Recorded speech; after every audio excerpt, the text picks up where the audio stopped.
So good morning everyone and I welcome you all to Saurabh Pandey UPSC YouTube channel के अंदर। If you are preparing for civil service examination इस channel से जरूर से जुड़ा है। और संडे का टाइम थोड़ा फ्लेक्सिबल रहता है और इसलिए थोड़ा लेट वीडियो आता है, लेकिन वीडियो ज़रूर आता है।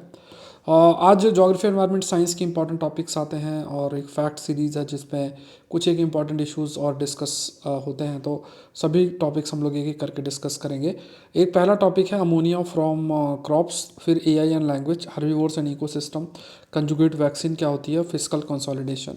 तो ये पहला जो टॉपिक है ये एग्रीकल्चर और वी कैन से एग्रीकल्चर और एनवायरनमेंट के अंदर we can include it. AI और लैंग्वेज मतलब यहाँ पे we can say culture and technology, दो चीज़ों को लिंक किया गया है। और herbivores and ecosystem general environment से रिलेटेड है। Conjugate vaccine science and technology का टॉपिक है। फिजिकल कंसोलिडेशन इकोनॉमी का टॉपिक है। तो ये सारे टॉपिक्स है। देखो नोट्स आप लोग को सब्जेक्ट वाइज बनाना है और इसकी इंपॉर्टेंस तब आप समझ पाओगे जब आप एक डेढ़ दो महीना जो है नोट्स बना लेते हैं। तो यू विल अंडरस्टैंड कि जो डिफरेंट इश्यूज आपके आ रहे हैं उन पर आप एक अच्छा कंटेंट आपका तैयार होता है और एक सोर्स अगर आप अच्छे से फॉलो करेंगे तो आपको और कुछ करने का ज़रूरत नहीं पड़ेगा। Again detailed course on current affairs 2024 की अगर आप तैयारी कर रहे हैं तो इस कोर्स को आपको मिस नहीं करना है। अभी 30% ऑफर आज भी एक्टिव है, ठीक है। तो ये 30% ऑफर एक्टिव है तो आप अपना ज्वाइन कर सकते हैं और 2 साल का मैं इसमें कवर करूँगा। तो 24 की अगेन आई एम सेइंग कि अगर आप तैयारी कर रहे हैं तो तभी करना है। हाँ, बहुत ज़्यादा क्वेश्चंस जो हैं जो स्टैटिक एंगल है कंटेम्प्रेरी इश्यूज से डिफरेंट सब्जेक्ट्स जैसे geography, environment, science and technology, international relation, agriculture. तो ये बहुत सारे ऐसे एरियाज आते हैं जहाँ पे जो स्टैटिक एंगल है कंटेम्प्रेरी इश्यूज से वहाँ से पिक किए जाते हैं। जैसे मान लो ये ऊपर की टॉपिक्स आप देख लो तो जैसे कंजुगेट वैक्सीन का कंसेप्ट है या फिजिकल कंसोलिडेशन का कंसेप्ट है। स्पेसिफिक सब्जेक्ट के टॉपिक्स हैं लेकिन न्यूज़पेपर में इन पर डिटेल में चीज़ें आती रहती हैं। तो इन सारे जो भी आए हुए हैं लगभग 2 साल के वो मैं कवर करूँगा। तो 24 की तैयारी करो तो आप प्लीज़ इस कोर्स को मिस ना करें, ठीक है। 10 तारीख से हमारी क्लासेस शुरू हो जाएंगी और आपको मिल जाएंगे। अभी मेंटरशिप प्रोग्राम ये सब अभी आप क्योंकि बैच क्लोज हो चुका है तो उसमें अब आपको ज्वाइन नहीं करना है, ठीक है। तो आप सौरभ पांडे UPSC.com में जाके आप कर सकते हैं। CSET भी आप ज्वाइन कर सकते हैं, CSET की क्लासेस भी चल रही हैं। ये आप सौरभ पांडे CSE ऐप या फिर सौरभ पांडे UPSC.com विजिट करेंगे तो ये सारे कोर्सेस एक्टिव हैं। तो अभी देखो मेंटर वाला क्लोज हो चुका है क्योंकि बैच बन चुका है। एग्रीकल्चर ऑप्शनल एक्टिव है तो ये आप ज्वाइन कर सकते हैं। पेपर 1 के सारे लेक्चर अपलोड हो गए हैं इसमें। उसके बाद ये कोर्स आपका एक्टिव है और इसके अलावा अभी ये डेली आंसर का नहीं करना, प्रीलिम्स के बाद इसको मैं थोड़ा अपडेट करूँगा। जो लोग आकलन सीरीज़ का हिस्सा वो अपने आप इसमें ऑटोमेटिकली एडेड हो जाएंगे। ARC रिपोर्ट आप कर सकते हो। और ये आज टेस्ट जो है 16वां टेस्ट आपका रात को 9 बजे आपको मिल जाएगा। रात को 9 बजे है 16वां टेस्ट। अभी टेस्ट की फ्रिक्वेंसी बढ़ जाएगी। 15 टेस्ट के जो रिवीजन PDF है वो मैंने डाल दी है तो आप अपना टेस्ट का रिवाइज भी कर लो। और प्लस जो 16 जो टेस्ट हैं उस आज रात संडे को शेड्यूल्ड है। ये प्राइस रिड्यूस कर दिया गया, 599 प्राइस है आपका। तो आप अपना इसमें कर लेना ज्वाइन। चलो स्टार्ट करते हैं। शुरू करते हैं आज के जो है that is ammonia emission through fertiliser management. ये एक टॉपिक है और ये बेसिकली इसमें कोई मेंस का प्रश्न तो नहीं बनेगा लेकिन हाँ प्रीलिम्स का ज़रूर से इसमें एक फ्रेम आपके लिए हो सकता है।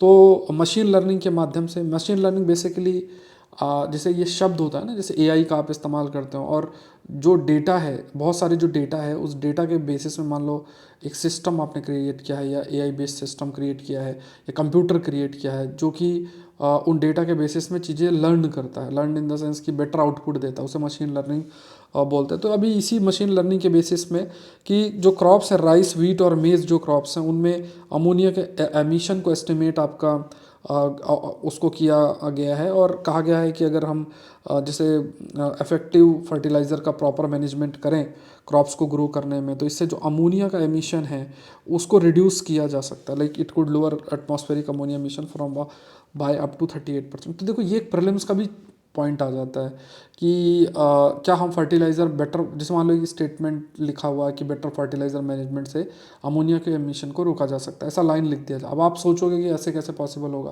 कि इधर फर्टिलाइज़र कहाँ पे अमोनिया। तो यहाँ पे आपको बस ये फैक्ट आपके माइंड के अंदर होना चाहिए कि आखिर अब जो लेटेस्ट रिसर्च है कि अगर अमोनिया का एमिशन राइस, व्हीट और मेज से है उसको आप रिड्यूस कर सकते हो। और कैसे रिड्यूस कर सकते हो?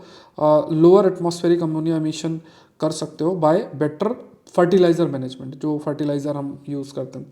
सो एटमॉस्फेरिक जो अमोनिया उसे एनवायरनमेंट पॉल्यूटेंट के रूप में कंसीडर किया जाता है, क्योंकि हमारे हेल्थ के लिए भी ठीक नहीं है, इकोसिस्टम के लिए भी ठीक नहीं है। 51 से 60% जो एंथ्रोपोजेनिक मतलब ह्यूमन रिलेटेड एक्टिविटी से जो अमोनिया जनरेट होती है वो ज़्यादातर क्रॉप कल्टीवेशन, जो क्रॉप्स को ग्रो किया जाता है उससे जनरेट होती है। और हाफ ऑफ जो एमिशंस हैं वो मेनली 3 मेजर क्रॉप से जुड़ी हुई हैं, राइस, व्हीट और मेज़। तो ये फैक्ट याद रखना कि कौन सी मेजर क्रॉप्स है जो कि अमोनिया एमिशन से रिलेटेड है।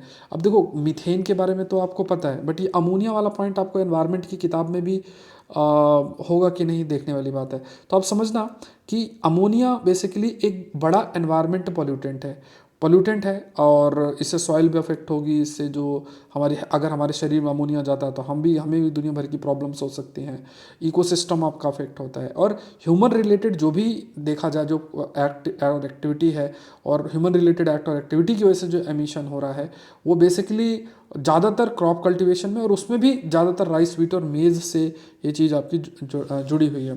So quantifying any potential reduction in ammonia emission is related to specific crop land. तो ज़्यादातर जैसे मान लो जिन क्रॉप्स में आप ज़्यादा नाइट्रोजन का यूज़ कर रहे हो और उसमें एक प्रोसेस भी होता है, जैसे मान लो नाइट्रोजन बेस्ड फर्टिलाइजर्स हम यूज़ कर रहे हैं, अमोनिफिकेशन हो रहा है, अमोनिया में वो चीज़ कन्वर्ट हो रही है, और वही अमोनिया मान लो एटमॉस्फेयर में एड ऑन हो रहा है, तो वो कहीं ना कहीं जो अमोनिया को एक एनवायरनमेंट पोल्यूटेंट के रूप में जो है जनरेट करेगा। सो उसको रिड्यूस हम बेटर फर्टिलाइजर मैनेजमेंट से कर सकते हैं। नेक्स्ट देखते हैं new insight into early language acquisition of a child. तो ये भी देख सकते हैं, जैसे मान लो यहाँ पे आर्टिफिशियल इंटेलिजेंस का, इसमें आप जैसे मान लो कि एआई के एप्लीकेशन पर आप कभी कुछ लिखना चाहते हो, आर्टिफिशियल इंटेलिजेंस के बारे में, इसके एमिशन के बारे में अगर कुछ लिखना चाहते हो, तो यहाँ पे जो भी हम कंटेंट अभी डिस्कस करते हैं उसमें आप इस चीज़ को मेंशन कर सकते हो कि किस प्रकार का जो एप्लीकेशन है वो आपका देखने को मिल सकता है। तो ये एक अच्छा एक आस्पेक्ट है, इसको थोड़ा सा डिस्कस कर लेते हैं। तो यहाँ पे जो नई मशीन लर्निंग मॉडल, अगेन जैसे मैंने बताया मशीन लर्निंग क्या होती है।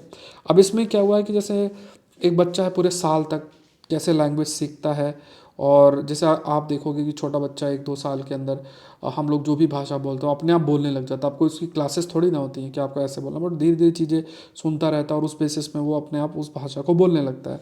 सो इसमें किस तरीके से बच्चा सीखता है, वर्ड्स कैसे सीखता है, कंसेप्ट कैसे सीखता है, और ये थोड़ा सा इस चीज़ को स्टडी किया गया है एआई बेस्ड सिस्टम का इस्तेमाल करके, और किस तरीके से पहला शब्द बच्चा सीख रहा है। तो ये बेसिकली मशीन लर्निंग एआई के बेसिस पर किया गया, मतलब समझने का प्रयास किया गया।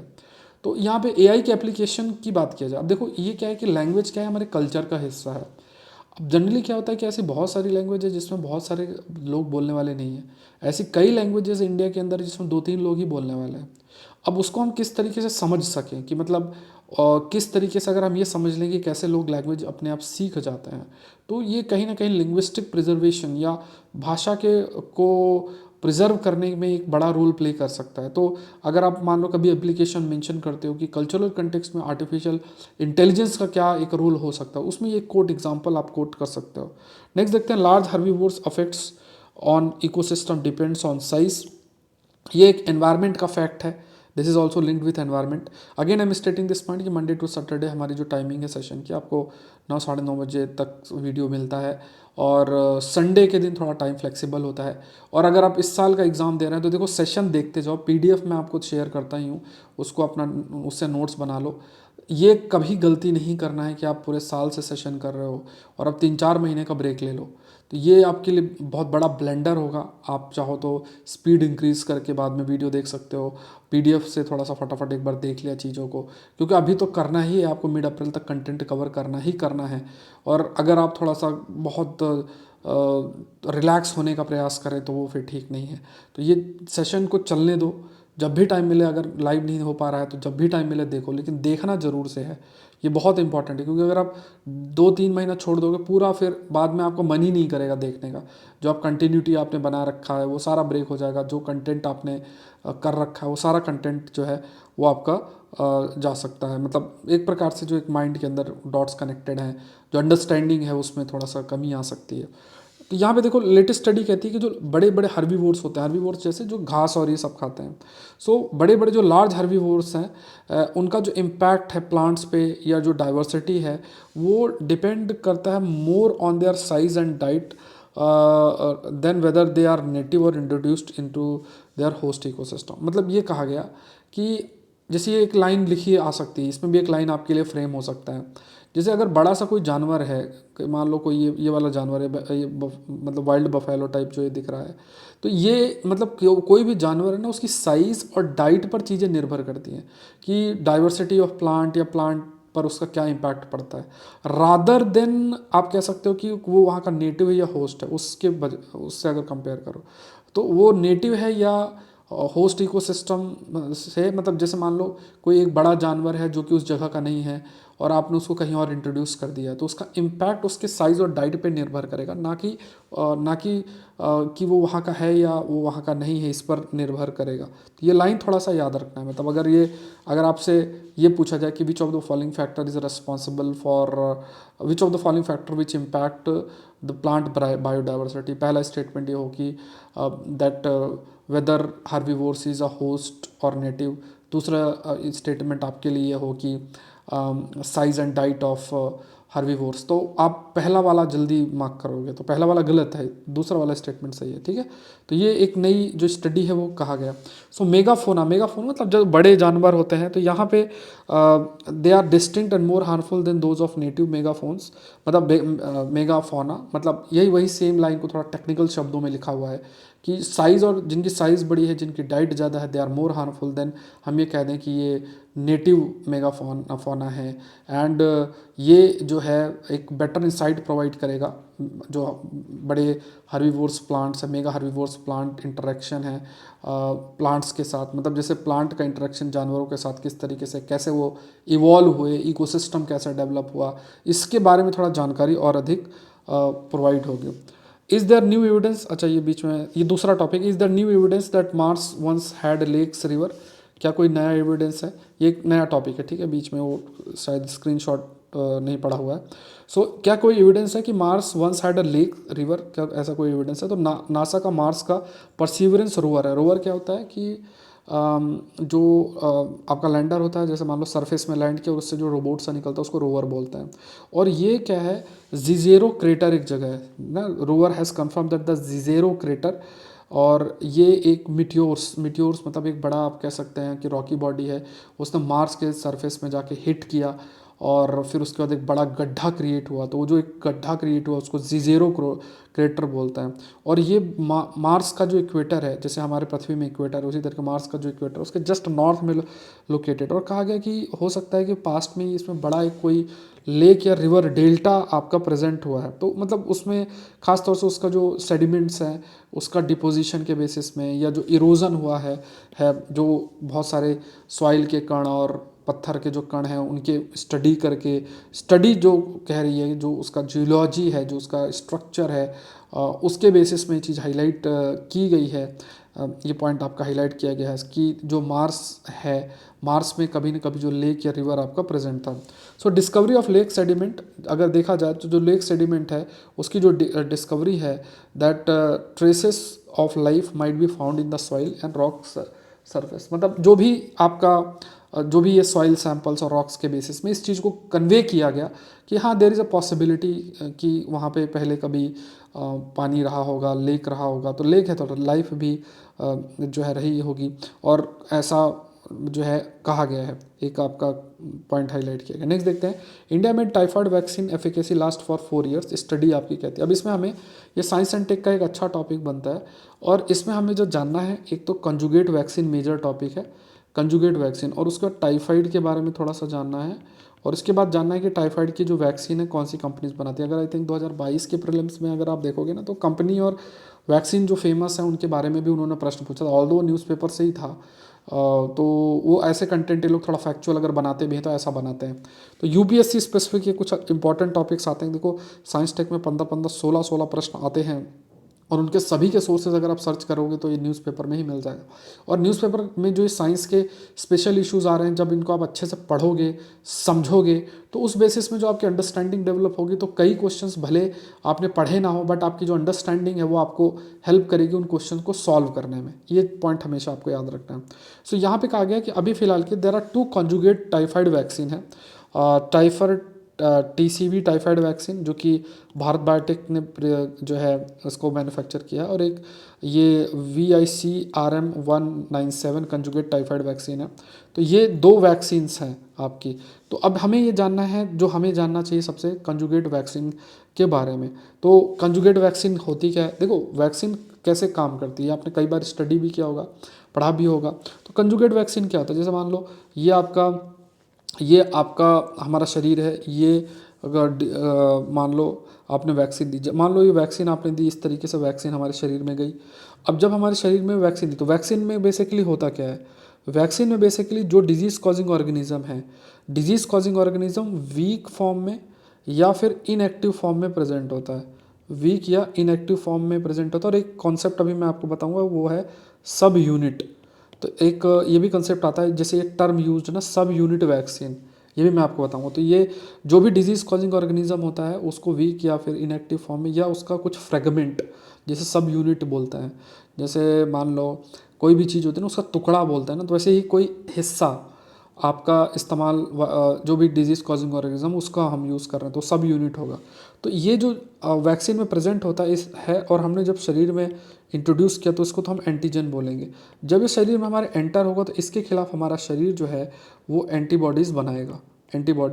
अब ये आप हमेशा याद रखना कि एक जो एंटीबॉडीज़ होगी वो specific to a particular antigen होगा। मान लो कोई बैक्टीरिया है तो उसके खिलाफ कोई एंटीबॉडीज़ बनी, तो स्पेसिफिक टू दैट बैक्टीरिया ही वो काम करेगी। ऐसा नहीं कि एंटीबॉडी बन गई तो कोई भी बैक्टीरिया उसके खिलाफ वो वर्क कर जाएगा। तो ये क्या है? ये एक बेसिक मैकेनिज्म आपका वैक्सीन का काम करता है।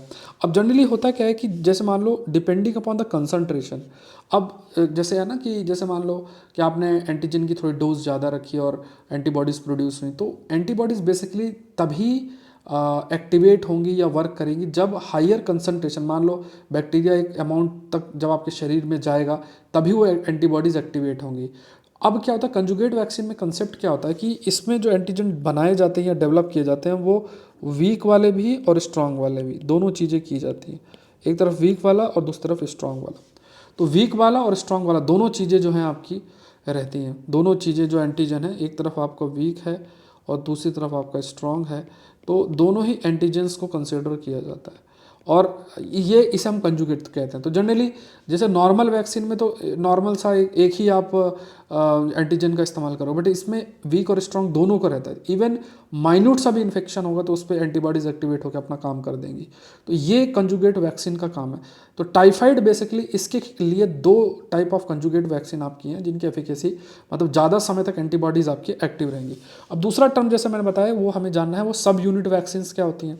सब यूनिट बेसिकली क्या होती है कि जो भी पैथोजन का मतलब क्या हुआ, जो डिजीज कॉजिंग ऑर्गेनिज्म है उसमें जो प्रोटीन प्रेजेंट है, मतलब प्रोटीन या ग्लाइकोप्रोटीन जो उस डिजीज़ कॉजिंग ऑर्गेनिज्म में प्रेजेंट है उसका इस्तेमाल किया जाता है, और उसका इस्तेमाल करके जो वैक्सीन है उसको बनाया जाता है।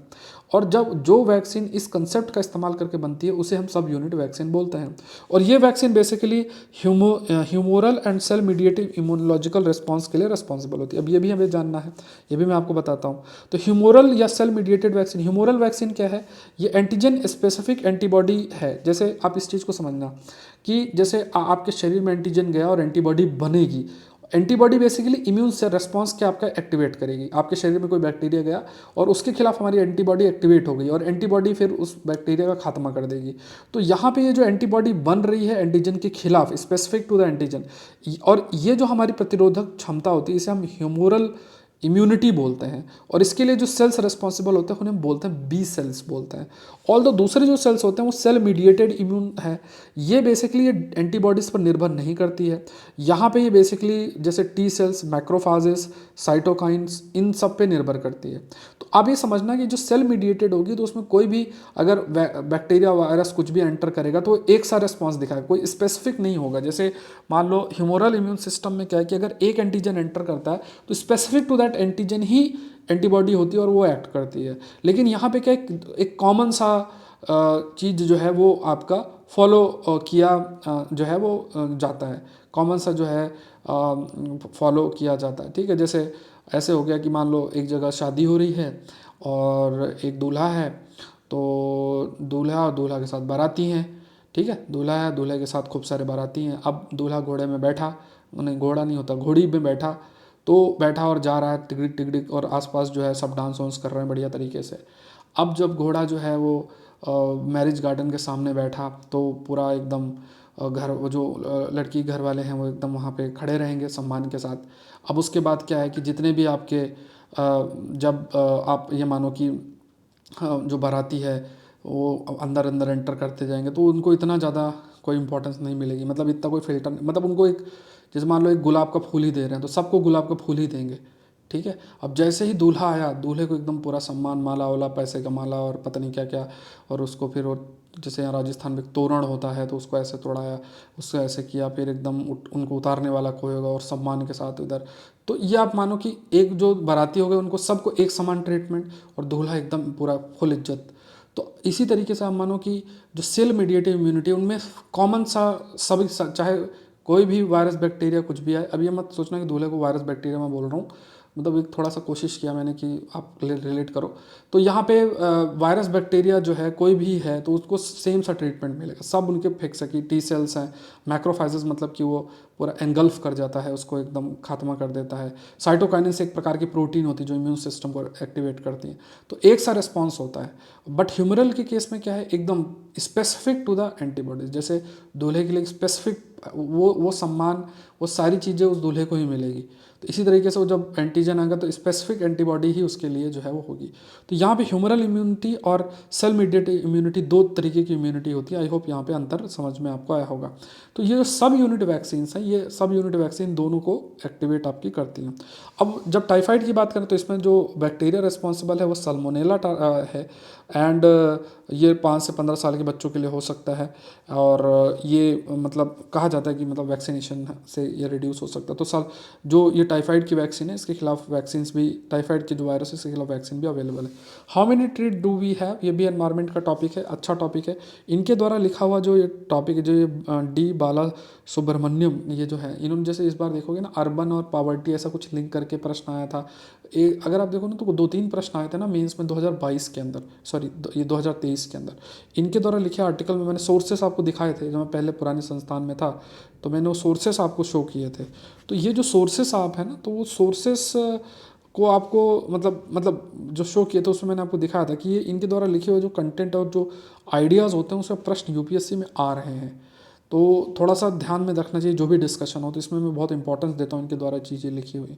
तो यहाँ पे देखो इन्होंने बात की है ट्रीज़ के बारे में। तो साउथ अमेरिकन रेन फॉरेस्ट में 15 से 20% ट्रीज़ हैं अर्थ में, मतलब अगर साउथ अमेरिका की बात करें तो उसमें जो जंगल है 15 से 20% पूरे पृथ्वी में जो ट्रीज़ हैं वो वहाँ हैं। उसके बाद मोस्टली कॉनिफर्स हैं जो और इन द बोरियल फॉरेस्ट और taiga the northern latitude spread on Canada. Taiga और बेसिकली जो थोड़ा ठंडे इलाके हैं वहाँ जो फॉरेस्ट प्रेजेंट है टैगा बोलते हैं। कॉनिफरस फॉरेस्ट प्रेजेंट होते हैं, जैसे आपका उत्तराखंड हिमाचल वाला जो रीजन की अगर हम बात करें। उसके बाद ज़्यादातर जो अर्थ में एरिया है वहाँ ग्रासलैंड्स हैं, और कुछ ही ट्रीज़ हैं ऐसे वेजिटेशन जहाँ पे ग्रासलैंड और ट्रीज़ का कॉम्बिनेशन होता है, उसे हम सवाना या सूडान टाइप भी बोलते हैं। Grasses produce nearly as much as oxygen as the trees of the world. तो ग्रासेस भी, जैसे मान लो ये फैक्ट आप याद रखना कि क्योंकि ग्रासेस बहुत लार्ज एरिया में है, तो जो ऑक्सीजन ग्रासेस में जितना प्रोड्यूस, क्योंकि दोनों में ही फोटोसिंथेसिस के प्रोसेस के माध्यम से ही फूड बनता है, तो जितना ग्रासेस ऑक्सीजन प्रोड्यूस कर रहे हैं उतना ट्रीज भी कर रही हैं। फिर हमारे पास साइनोबैक्टीरियाज भी होते हैं, एल्गीज भी होती हैं, इनके द्वारा भी फोटोसिंथेसिस का प्रोसेस होता है, और ये भी आप कह सकते हैं ऑक्सीजन प्रोडक्शन के लिए फैसिलिटेट करती हैं।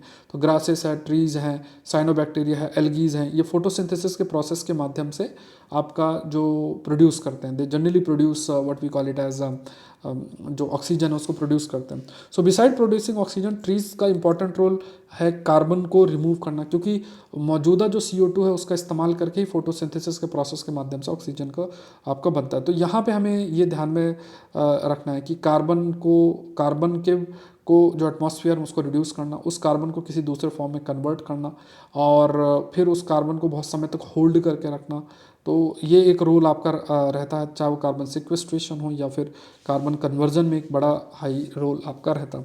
बट अब क्या है कि डिफॉरेस्टेशन बहुत तेज़ी से आपका बढ़ रहा है, कटाई बहुत तेज़ी से बढ़ रही है पेड़ों की। बांग्लादेश जहाँ पे पॉपुलेशन डेंसिटी 3 टाइम्स है दैट ऑफ इंडिया, और 6 ट्रीज़ पर सिटीजन है बांग्लादेश के अंदर। नेपाल श्रीलंका में देखोगे 100 ट्रीज़ पर पर्सन है।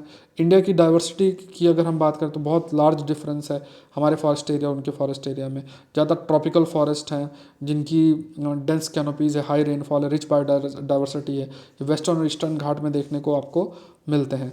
तो यहाँ पे क्योंकि हमारा ह्यूज डाइवर्सिटी भी है, वही अगर आप देखोगे तो कुछ ऐसे एरियाज़ भी होंगे जहाँ पे डाइवर्सिटी इतनी अधिक नहीं है, कम है, जब ट्रीज़ की डाइवर्सिटी की जो है हम बात करते हैं। तो ये कुछ एस्पेक्ट आपको ध्यान में जो है वो रखना चाहिए। तो यहाँ पे जैसे ट्रीज़ या बायोडाइवर्सिटी की जब हम इम्पोर्टेंस की बात करते हैं तो वहाँ पे आप इस थोड़ा से पॉइंट्स को हाईलाइट कर सकते हैं, और ये इंपॉर्टेंट। नेक्स्ट देखते हैं, why is fiscal consolidation so important. तो देखो यहाँ पे ये इकोनॉमी का एक टॉपिक है। अब यहाँ पे जो शब्द मेंशन्ड वो क्या है, that is physical consolidation. Physical consolidation ये टर्म मेंशन। देखो जनरली क्या होता है कि जो भी आपका खर्चा है, जैसे मान लो जब हम फिजिकल मैनेजमेंट की बात करते हैं तो एक तो आपकी कमाई और एक कमाई और खर्चा। जब आप खर्चा बेटर तरीके से करने लगते हो, रैशनल वे में आप करने लगते हो, तो वो बेसिकली हिस्सा बन जाता है किस चीज़ का, फिजिकल कंसोलिडेशन का हिस्सा बन जाता है। तो यहाँ पे फिजिकल पहली चीज़ है फिजिकल डेफिसिट। फिजिकल डेफिसिट का मतलब क्या है कि जो government revenue when compare to its expenditure. Fiscal deficit की अगर हम बात करें तो रेवेन्यू और एक्सपेंडिचर का जो गैप है उसे हम फिजिकल डेफिसिट बोलते हैं। We call it as fiscal deficit. मतलब कितनी कमाई की, जैसे मान लो 100 रुपये कमाए और 120 खर्चा कर दिए, तो वो फिजिकल डेफिसिट होगा। तो 20 रुपये ऑल दो कितना हुआ जो हमने फिर मार्केट में बोरो किया। मान लो आपने 100 कमाए, 120 खर्चा किया, तो 20 कहाँ से आए, तो वो आप मार्केट से लेते हो। तो ये कहा जाता है कि जितना आपने उधारी लिए वही इक्वल टू फिजिकल डेफिसिट हो जाता है। लेकिन जनरली जो डिफरेंस है वो आपका इम्पोर्ट मतलब रेवेन्यू और एक्सपेंडिचर के बीच में ही है। तो गवर्नमेंट का जो एक्सपेंडिचर है जब उसके रेवेन्यू से इंक्रीज़ हो जाएगा तो उसे अपना पैसा बाहर से जो है करना पड़ता है, लेना पड़ता है। एंड टैक्सेस एक इंपॉर्टेंट सोर्सेस है, मोस्ट इंपॉर्टेंट सोर्सेस, टैक्स के माध्यम से रेवेन्यू जनरेट होता है। फिजिकल जो डेफिसिट है, नेशनल डेट जो उधारी है, उससे हमको कंफ्यूज नहीं होना चाहिए। नेशनल डेट है कि जो हमने मतलब जो देश है उसने एक पर्टिकुलर टाइम पे कितना अलग अलग जगह से पैसा ले रखा है, जरूरी नहीं it will be equivalent to the fiscal deficit. National debt जो है यूजली अमाउंट ऑफ डेट जो government has accumulated over the time, over the year of running fiscal deficit and borrowing to bridge the deficit.